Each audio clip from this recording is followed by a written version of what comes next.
My name is Jim Halbeisen. I'm Director of Research for Growers Mineral Corp., and we are at our annual meeting this year. And I have two gentlemen from the South.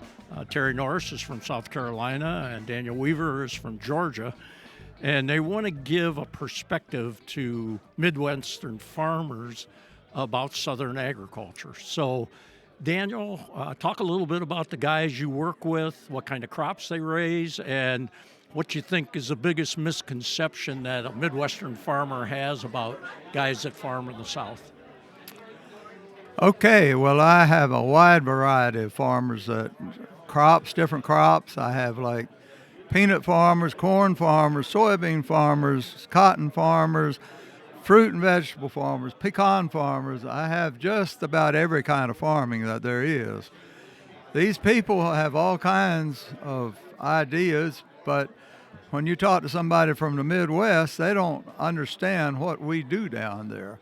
We deal with 100-degree weather, we deal with drought, and we deal with too much weather, which you do in the Midwest too, but the South is worse because it's so hot. And it's just, we have a lot of sandy soil. The same field can have red clay. The sandy soil, the nutrients can just go out the bottom. The red clay, we can put a lot more lime on that. We love to put lime on even the sandy soil.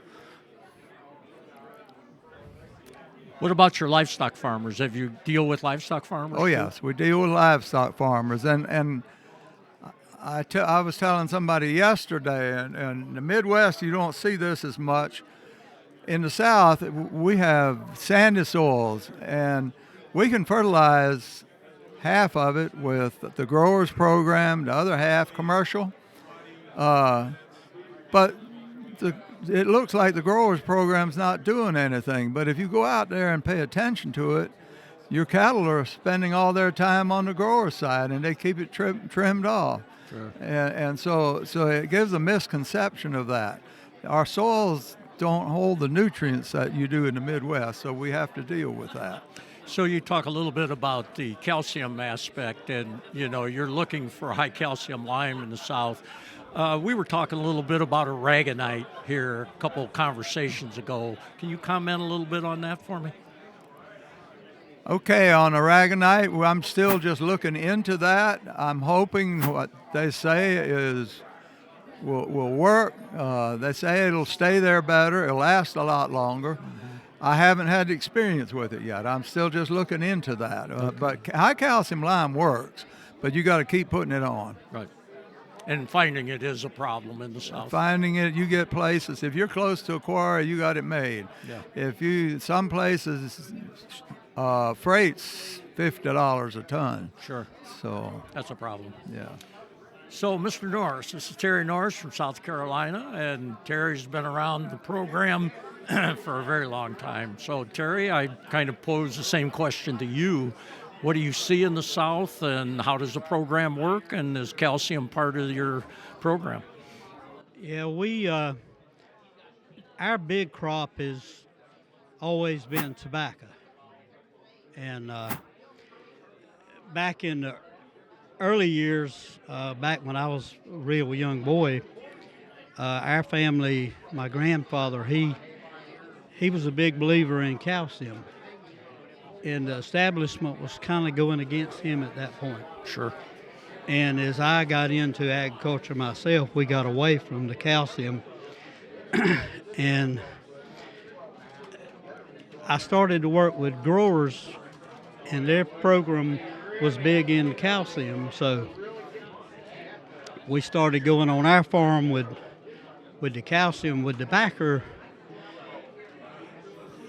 pH was what everybody looked at, and tobacco needed, like with dolomitic lime, normal or good was like a 5.5 pH. Sure. So we started with the growers program, and we started building our pH up to like 7 with the backer, and our quality really improved. And so we just went on with that with our soybeans, corn, just about everything we did, even hay and pastures, everything.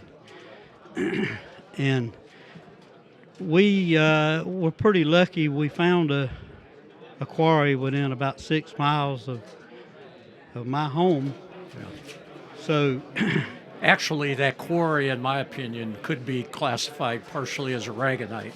And Right. see, that Terry's had very good luck with that particular material. yeah,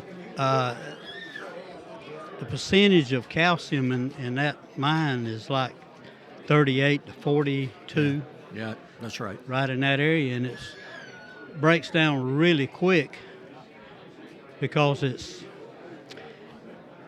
maybe 15 foot of dirt on top of the Yeah, vein, so it's not deep in the profile.